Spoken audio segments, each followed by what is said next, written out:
అశనం గరళం ఫణీకలాపో వసనం చర్మ చ వాహనం మోక్ష మమ దాస్యసి కిమస్తి శంభో తవ పదాంబుజ భక్తిమేవ దేహి. రామాయ రామభద్రాయ రామచంద్రాయ వేధసే రఘునాథాయ నాథాయ సీతాయ పతయే నమః. భక్తి కుటుంబ సభ్యులందరికీ కూడా సాదర ఆనందపూర్వకమైన శుభాకాంక్షలు. ఈవేళ ఎంతో అదృష్టకరమైనటువంటి రోజు. తిథి ఈరోజు అష్టమి. అష్టమి చంద్ర విభ్రాజదలిక స్థల శోభిత. అమ్మవారి నుదురు ఎలా ఉంటుంది అని అంటే అష్టమి చంద్రుడు ఎలా ఉంటాడో అలా ఉంటుంది అని చెప్పింది లలిత సహస్రనామం.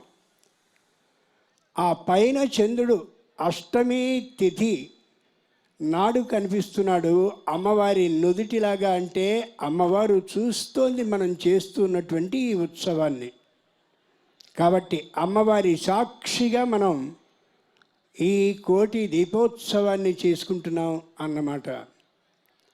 సర్వత్రా వర్తతే శివ.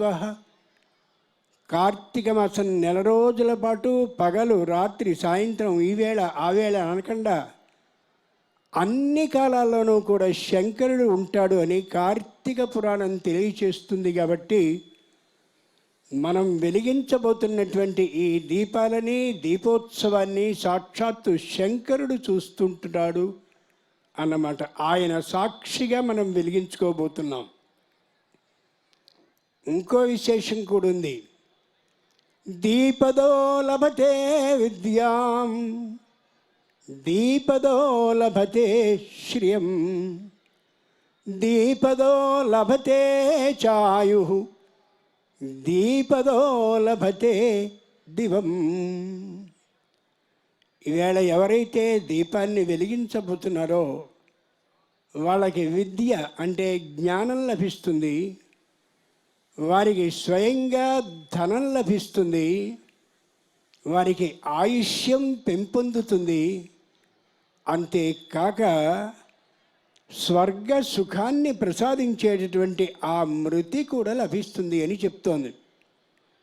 ఈవేళ మరో విశేషం కూడా ఉంది. నా అదృష్టం కొద్దీ అపమృత్యు దీపదానం అని చేయవలసినటువంటి ఈ మాసంలో వ్యక్తికి దాడి వల్ల కానీ ఇంకా ఇతరమైన ప్రమాదాల వల్ల కానీ లేక తనకు తానే ఆత్మహత్యకి ప్రయత్నించేటువంటి సందర్భంలో కానీ ఏ విధమైనటువంటి మరణము లేకుండా చేయగలిగిన అద్భుతమైనటువంటి దీపాన్ని ఆ వెలిగించవలసినటువంటి దాన్ని ఏ మహానుభావుడైనటువంటి యముడున్నాడో ఆయనకు ప్రీతికరంగా సమర్పిస్తూ నాకు కానీ మా కుటుంబంలో కానీ మా బంధువుల్లో కానీ ఎవ్వరికీ అపమృత్యువు లేకుండా చేయవలసిందని ప్రార్థించేటటువంటి ఇదిగో ఈ రోజు.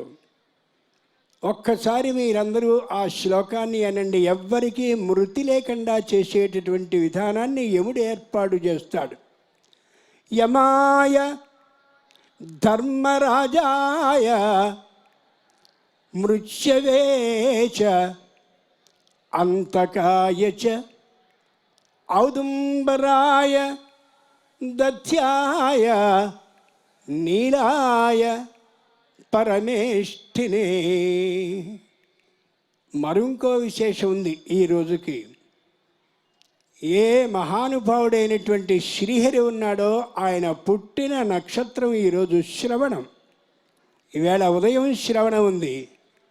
అంచేత శ్రీహరికి ప్రీతిపాత్రమైన ఈ జన్మ నక్షత్రం రోజున మనం దీపాన్ని వెలిగిస్తూ ఉంటే ఆయన కూడా చూస్తాడు. ఆయన సాక్షిగా కూడా మనం దీపాన్ని వెలిగించుకోబోతున్నాం. ఎంత గొప్ప విషయం!